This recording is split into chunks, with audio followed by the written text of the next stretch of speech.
दोस्तों जय माता दी।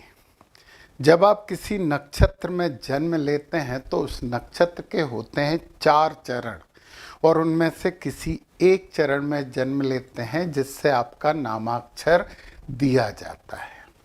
जब हम अपने नक्षत्र के चरण के बारे में सही जानकारी लेते हैं तो हमें अपनी जिंदगी की सही दिशा का बोध होता है और सही दिशा में कार्य करके हम बहुत अच्छा काम कर सकते हैं, सफलता प्राप्त कर सकते हैं।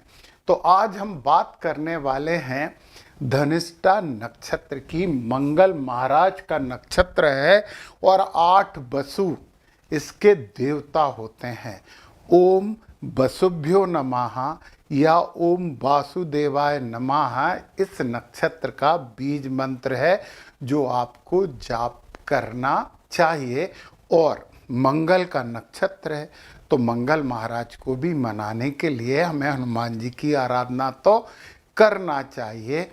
ये नक्षत्र ताम्र पाए वाला नक्षत्र होता है। इसकी जड़ी भृंगराज मूल होती है, मुख ऊर्ध्वमुख होता है। धनिष्ठा शब्द 2 भागों से बना है, धन प्लस इष्ट, अर्थात धन समृद्धि और उपलब्धि का प्रिय नक्षत्र। ये नक्षत्र केवल धन ही नहीं देता बल्कि प्रतिष्ठा, प्रतिभा और सामूहिक शक्ति का प्रतीक भी है। धनिष्ठा देता है कार्य करने की तीव्र ऊर्जा, धन कमाने की क्षमता, सामाजिक प्रतिष्ठा, नेतृत्व और टीम भावना, लय और ताल की समझ। यह नक्षत्र सक्रिय और कर्म प्रधान होता है। सही समय पर सही कदम उठाना, समूह के साथ आगे बढ़ना, संसाधनों का सही उपयोग करना, धन और प्रतिष्ठा दोनों कमाना, ये नक्षत्र व्यक्तियों को समूह का केंद्र बनाता है। ये जो है वो धनिष्ठा का है असली रहस्य। तेज निर्णय लेने वाले, महत्वाकांक्षी, सामाजिक रूप से बहुत सक्रिय है, सम्मान और प्रतिष्ठा का इच्छुक। मंगल महाराज इसे साहसी बनाते हैं।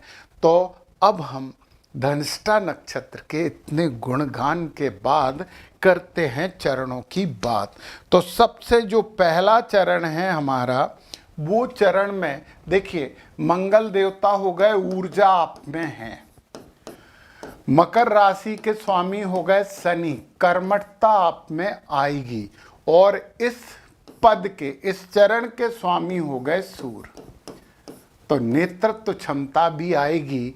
धर्म प्रतिनिधित्व करता है इस चरण का, सही आचरण, कर्तव्य और नैतिकता से आपका भाग्योदय होगा। अब दो अग्नि तत्व यहाँ पर आ गए, सूर्य और मंगल, और ये अग्नि तत्व का ही चरण है। बहुत ज्यादा आप में शक्ति होगी, बहुत उत्साह और जोश होगा, नेतृत्व क्षमता होगी, प्रेरणा देने वाला स्वभाव होगा आपका, आत्मविश्वासी होंगे और जोखिम लेने की तो अद्भुत क्षमता पहले चरण वाले लोगों में रहती है।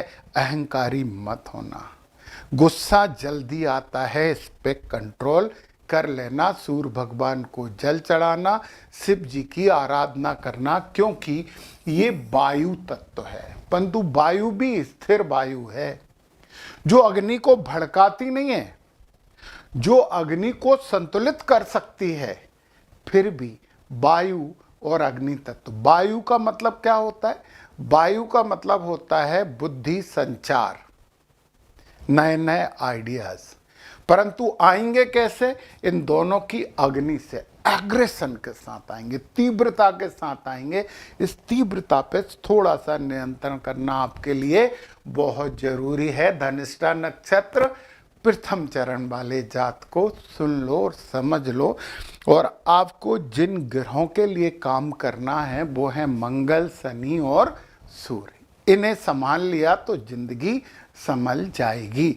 चलिए चरण 2 की बात करते हैं।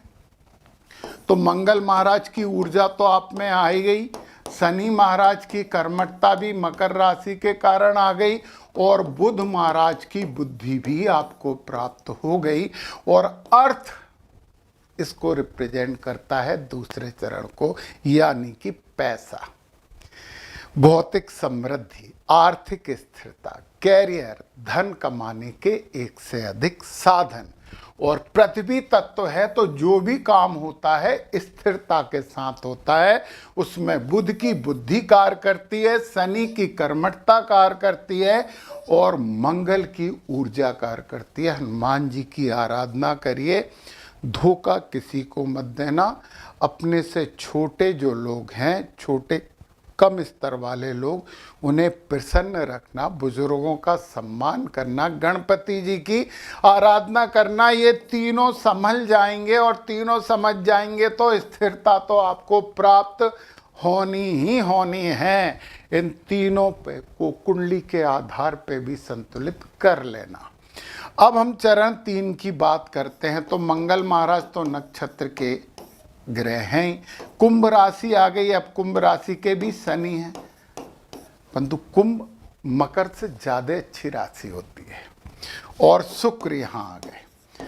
अब यहाँ पे शुक्र क्या है, भोग प्रधान है, शनि कर्म प्रधान है, मंगल कार्य प्रधान है। कार्य, कर्म और भोग, और इसके साथ काम आ गया, भौतिकता वाला चरण आ गया। असीमित इच्छाएं आपकी हो सकती हैं, सुख सुविधावादी हो, प्रेम प्यार आपको बहुत पसंद है, ये करिए, कोई प्रॉब्लम नहीं है। परंतु फिर भी शुक्र को संभालना होगा। महिलाओं के प्रति सम्मान का भाव रखिए, देवी माता की पूजन करिए, शनि महाराज के लिए शिव जी को पूजिए और मंगल के लिए हनुमान जी को पूजिए। मतलब मंगल, शनि और शुक्र को ही केवल आपको ठीक करना है तो जिंदगी में संतुलन आ ही जाएगा। वायु तत्व है, आप बहुत अच्छा बोलते हो, सोचने समझने की अद्भुत क्षमता है, गहरी समझ है, केयरिंग हो, आध्यात्मिक झुकाव हो, गहरी सोच है, बुद्धिमान भी हो, अस्थिर मन है पर बदलता रहता है, तो इस पे काम करना पड़ेगा। निर्णय लेने में थोड़ा सा समय लगता है, तो गुरुओं की सलाह लीजिए, बहुत अच्छा हो जाएगा। वायु तत्व जो है ना, ये परिवर्तन देता है। अब हम चरण 4 की बात कर लेते हैं। तो मंगल आ गए, फिर शनि महाराज भी आ गए और फिर मंगल आ गए। सबसे एग्रेसिव चरण होता है ये चौथा। मंगल के पास कर्मठता होती है। सूर्य जो है ना, वो अग्नि तत्व होता है, वो शासन करने वाला अग्नि तत्व होता है, और मंगल फील्ड में उतर के काम करता है। और शनि की कर्मठता भी आपके साथ है। बस एग्रेशन, गुस्सा, क्रोध, इससे बचना है आपको। लड़ाई भिड़ाई से थोड़ा सा दूर रहना कोशिश करना। हनुमान जी की आराधना कीजिए, शंकर भगवान को पूजिए, बहुत अच्छा होगा, क्योंकि ये मोक्ष का चरण है और जल तत्व है।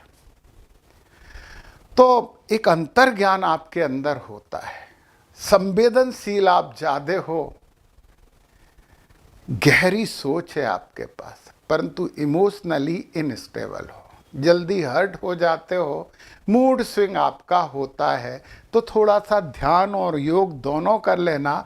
जल तत्व इमोशनल बनाता है, तो इस पर आपको कार्य करना होगा। मोक्ष वाला है तो आपको स्वतंत्रता और मुक्ति तो दोनों ही चाहिए ही चाहिए।